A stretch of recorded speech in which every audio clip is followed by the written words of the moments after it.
প্রিয় দর্শক, আসসালামু আলাইকুম। এখন আমি আপনাদেরকে যে ভিডিওটি দেখাচ্ছি, এই ভিডিওটি হচ্ছে আমাদের ব্যাটারি চালিত লাকড়ির কমার্শিয়াল চুলা। খুবই সুন্দর উন্নত মানের হাই কোয়ালিটি মেটাল দিয়ে আমাদের এই চুলাগুলো তৈরি। এই চুলাগুলো যারা হোটেল, রেস্টুরেন্ট, মাদ্রাসা, এতিমখানা, বিভিন্ন কলকারখানা, ফ্যাক্টরিতে ব্যবহার করতে চান, নিশ্চিন্তায় আমাদের কাছ থেকে অর্ডার করে নিতে পারেন। অর্ডারের জন্য স্ক্রিনে দেখানো নাম্বারে সরাসরি কল করবেন অথবা হোয়াটসঅ্যাপে নক করবেন। বাংলাদেশের যে কোনো জায়গায় না থাকেন, আমাদের হোম ডেলিভারি ব্যবস্থা আছে। এই চুলা আমাদের 12 ইঞ্চি থেকে 40 ইঞ্চি পর্যন্ত যে কোনো সাইজ আমাদের কাছ থেকে অর্ডার করে নিতে পারেন।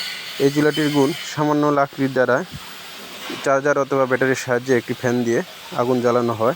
কোনো রকম ধোঁয়া বা কালি হবে না, জ্বালানি হবে সাশ্রয়। যাদের হাজার হাজার টাকার গ্যাস অপচয় করতেছেন, ওসব ভাইদের উদ্দেশ্য করে বলছি, আমাদের চুলাগুলো ব্যবহার করে দেখেন। খুব সীমিত লাকড়িতে আপনারা লাভবান হয়ে চুলাগুলো জ্বালাতে পারবেন। আর যারা ঢাকার আশেপাশে আছেন, তারা চাইলে আমাদের কাছ থেকে এসে জ্বালিয়ে দেখে নিয়ে যেতে পারেন। ঠিকানা: ঢাকা মোহাম্মদপুর, কেরানীগঞ্জ, বসিলা ব্রিজ। ধন্যবাদ সবাইকে ভিডিওটি শেষ হয়ে যাওয়ার জন্য।